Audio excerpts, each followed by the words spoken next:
Hey, we are live. How are you all doing out there today? Today's Friday! Yay! And it's Friday Cookie Day.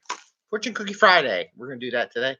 I stole the last cookie. We went out and helped supported our local restaurant the other day, and this is the last cookie because my daughter's been eating them all.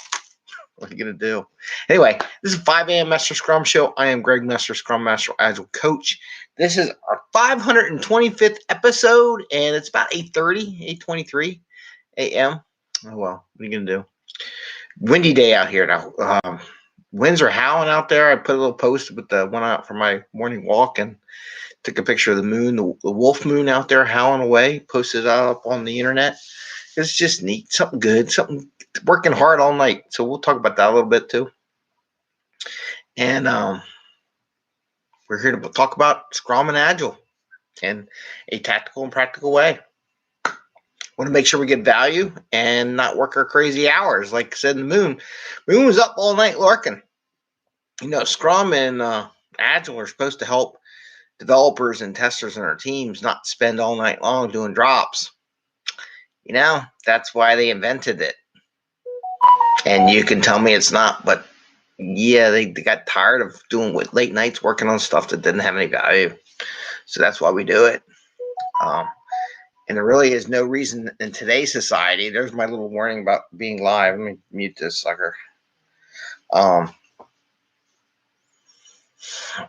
doing all this work on the late night drops, make sure things aren't breaking. It tells me that we're not prepared and you're going to break something. I'm telling you right now, if you're that worried, you're going to break something. You got faults and people tell you there's no risk in your deployments. Then why are you up until all night long and all weekend trying to make sure there's no problems with your deployments? There's something someone's not telling you, by the way. Anyway, another story, another day. Today, I just want to talk about alignment, and cadence, and cookies. Cookies, okay? Not Girl Scout cookies, though. I just had hundreds of Girl Scout cookies, but within hours they're gone. You can't keep these things in this place. So I want to talk about alignment. And one of the things we talk about in SPC class. Oh, and by the way, good news. I got recertified to teach the IC Agile ATF class, so that'll come up soon. It's one of my favorite classes because I'll be honest with you, if you ever notice I talk about meetings and wasting time, it's because no one knows how to facilitate any meetings. They don't know how to design meetings. They don't know how to take into account the audience, and it just goes downhill. But we'll talk about that another day. Got lots of stuff. Okay, alignment. Sorry, because I wrote this stuff down, so I figured I should talk about it maybe. I don't know. But alignment.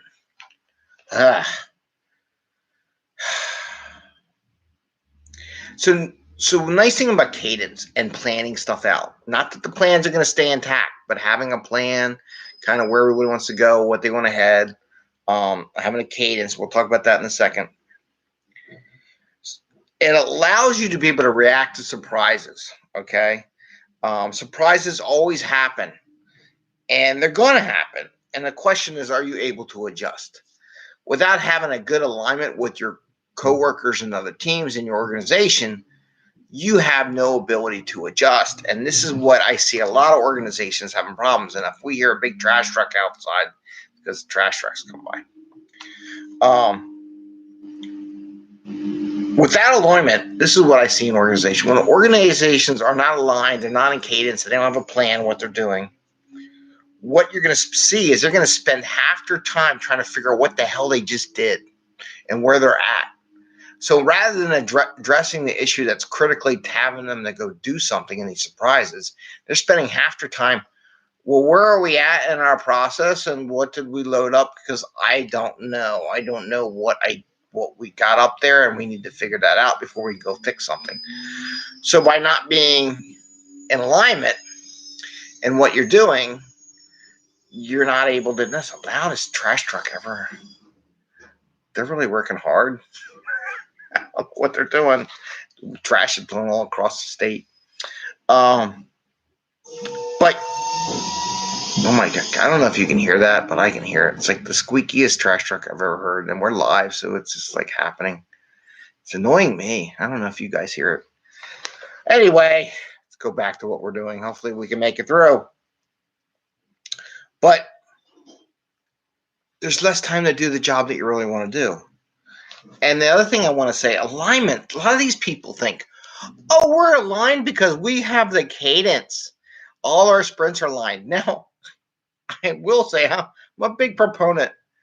It depends on what you're doing. If the teams are working on the same thing, having alignment and cadence works well. If your teams are totally not working on the same thing, not as much a big deal. But if you've got multiple teams working on one thing to deliver to the world together, cadence is very important. However, cadence is not necessarily equal to alignment. Oh, that's a good one. So cadence not equal to alignment. It should be what it says. Why do I say that? Alignment is also on scope. Alignment is the transparency in what everybody's doing. Alignment is all that other stuff that goes along with it. So not only are you timing your time box the same, but your alignment is posted in a visual way where everybody can see it. What is our goal for this sprint? What's our objectives? What are we doing? And everyone can see it so they can be visually and mentally in line with what everybody else is doing. If one team's goal is somewhere way over here and one other team's goal is way over here, like, I'm going to work on this function. Yeah, but we're working on this function. We need each other's stuff. Then you're not aligned, right? So there's more to alignment than just making cadences. And I just want to say that because I'm going to tell you a lot of agile accountants out there that don't know what they're doing. They say, or consultants come in and say, oh, well, we're aligned now because our cadences was the same. I'm like, yeah, but you're not working on the same stuff, man. It's amazing what they come up with. Anyway, it's Friday. Shouldn't be so serious. But I do say, watch the alignment thing. And it's not just about cadence. It's not about sprint planning. And we're going to have to talk about more this is more, it's probably really loud, isn't it? This is the fortune cookie from the Agile accountants. And the Agile accountants give us a fortune cookie that's wrapped in plastic. And inside a cookie, there's a message that's double sealed. So no one knows what is the Agile message of the week on Fortune Cookie Friday. So we open it up and we say whatever's on the cookie, how does it relate to the show? How does it, if I can open it this time, how does it relate to, sorry about that, I'll open it up here. This is hard. How does it relate to Agile and Scrum or the show? All right. It's a crinkly cookie. All right, got it out. Here's the cookie. I hope there's a message in there after all. Let's say I could think there's a message in there. Let's see. Okay, yes, there's a message. Let's pull it out. Got tear the message. Oh, cookie. All right, what's the message say? There we go. Excuse me. Treasure what you have. There we go. Right over my head. Treasure what you have. I don't know if you can read that, but that's what it says. Treasure what you have.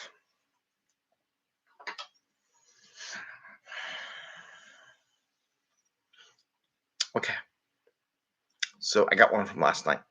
So in my ATF class, we talk about circles in soup, where we draw a little circle. I have my whiteboard. Lost my whiteboard. Oh, it's got cookie stuff on it. Sorry, I can't use whiteboard. A lot of organizations, when they do retrospectives, right, or like a lot of issues, they want to blame everybody else on the planet with what's going on with their system, why things aren't working, why they can't test, why they can't do something, can't do that, can't do this, can't do that, because of somebody else. Treasure what you have. Look at what you have as a team, what you can do as a team, and optimize that. If you can't get something outside because it's just not there or it's not connected yet, build a stub. Build a replica of what is simulated outside and make sure that you can test what you have inside. Your unit tests, right? So your unit tests are basically treasuring what you have, what you can do. So I would say from an Agile perspective, just try to get as much done and own it in a self-organized way to solve the problem as much as possible, that you can verify what you're giving is what was said.